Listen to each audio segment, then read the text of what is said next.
आप एफडी करवाते हो, गोल्ड खरीद कर लॉकर में रखते हो और लगता है इन्वेस्टमेंट हो गई। गलत। यही तो आज की वीडियो का पर्पस है। सेविंग और इन्वेस्टिंग में असली फर्क क्या है। So hey everyone, this is Trade Bets and you are watching पैसे की पाठशाला डे 3।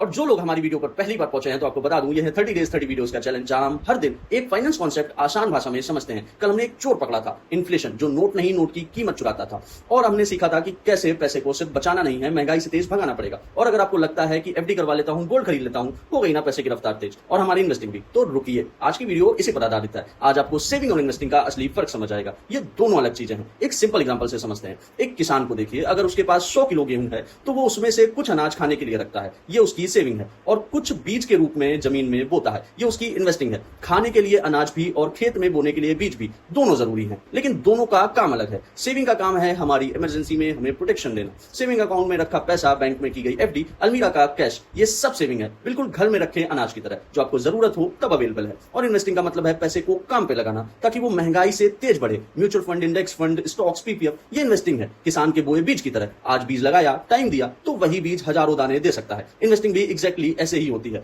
उससे वक्त चाहिए, पेशेंस चाहिए। इन्वेस्ट किया पैसा बिजनेस में लगता है, इकोनॉमी की ग्रोथ में लगता है और टाइम के साथ बढ़ता है। लेकिन इन्वेस्टिंग में उतार चढ़ाव भी होते हैं। शॉर्ट टर्म में पैसा ऊपर नीचे होता है, इसलिए इन्वेस्टिंग को टाइम चाहिए। जितना ज्यादा टाइम दोगे उतना रिस्क कम होता है और रिटर्न की ताकत बढ़ती जाती है। अब वो गलती जो लोग अक्सर करते हैं, सेविंग और इन्वेस्टिंग में बस एक को चुनते हैं। कुछ लोग सब कुछ गोल्ड एफडी में लगा देते हैं। रिस्क नहीं लेना भाई, सुनने में सेफ लगता है, लेकिन कल का चोर याद है ना। 6% महंगाई के आगे 6-7% की एफडी का मतलब है पैसे का बस एक जगह खड़े रहना। भाग नहीं रहा पैसा आपका। 20 साल बाद नंबर बड़ा दिखेगा, कीमत वहीं की वहीं। ये सेफ दिखने वाला रास्ता महंगा हो सकता है।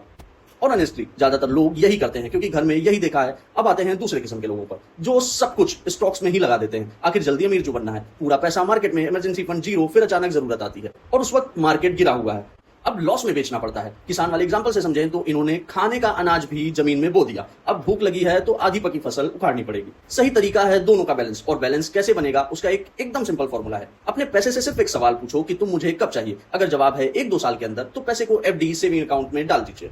और अगर जवाब है 5-7 साल या उससे ज्यादा, तो हमें इन्वेस्टिंग की तरफ जाना चाहिए। आइए दो रियल एग्जांपल से समझते हैं। एग्जांपल 1, अगले साल घर में शादी है, पैसे चाहिए, कहां रखोगे? बिना किसी हिचक के एफडी या सेविंग्स में। क्यों? क्योंकि स्टॉक मार्केट शॉर्ट टर्म में कुछ भी कर सकता है। एक साल में 20% ऊपर भी, 20% नीचे भी, और जरूरत आपको शादी में अभी है, वहां मार्केट गिरा हुआ है, ये नहीं बोल सकते। अब बात करते हैं एग्जांपल 2 की। 15 साल बाद आपके बच्चे के लिए, आपको हायर एजुकेशन के लिए पैसे चाहिए, तो आज के समय में पैसा कहां डालें? बिल्कुल इन्वेस्टिंग में। क्यों? क्योंकि 15 साल के टाइम फ्रेम में इंडियन मार्केट ने हिस्टोरिकली हमेशा महंगाई से अच्छा रिटर्न दिया है, और इतने लंबे टाइम में बीच के उतार चढ़ाव का कोई मतलब नहीं रह जाता।